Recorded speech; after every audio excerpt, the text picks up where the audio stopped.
assholes are sort of like kryptonite, that the more exposure you have to them, the longer, the closer you are to it, the worse it's going to be for you. And we can show this in the lab and field studies. And so finding ways to limit your exposure is important.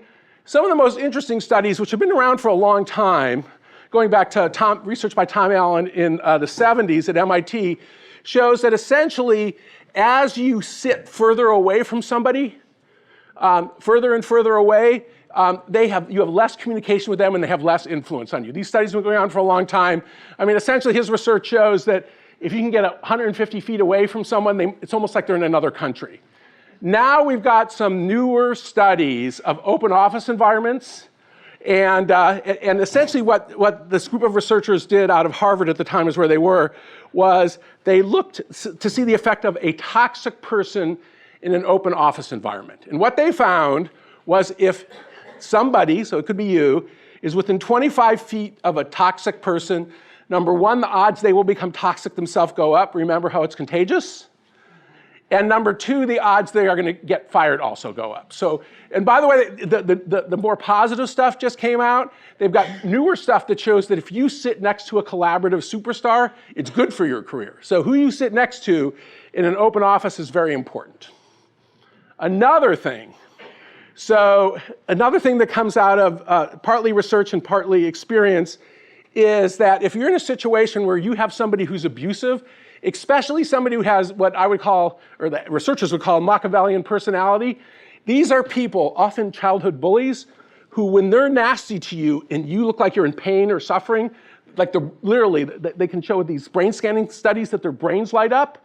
If are dealing with an asshole like that, doing what you can to slow the frequency and rhythm of encounters is really important. And I'll give you an example.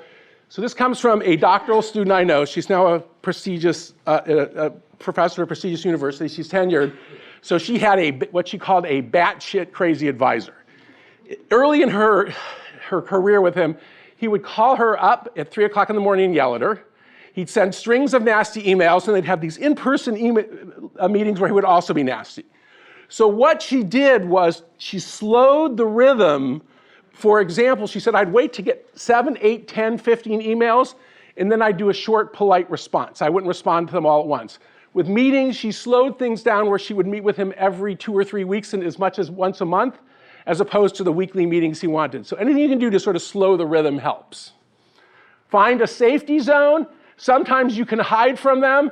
I saw this, the reason we have this picture, when I was in graduate school, we did an ethnography, my friend Dan Dennis and I did an ethnography of a hospital in Ann Arbor, Michigan, and literally we're standing there talking to a nurse, and she's telling us about a doctor that they called Dr. Gooser.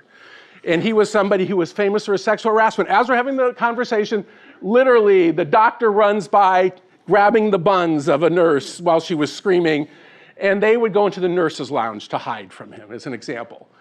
Another thing you can do, find a boss who will protect you.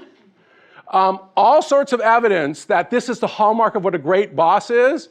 A great boss is somebody who protects you from idiocy from on high, abusive customers, so that's another thing you can do. Here's somebody who talks about, my job is to hold the umbrella so the shit above doesn't hit you. That's the kind of boss you want.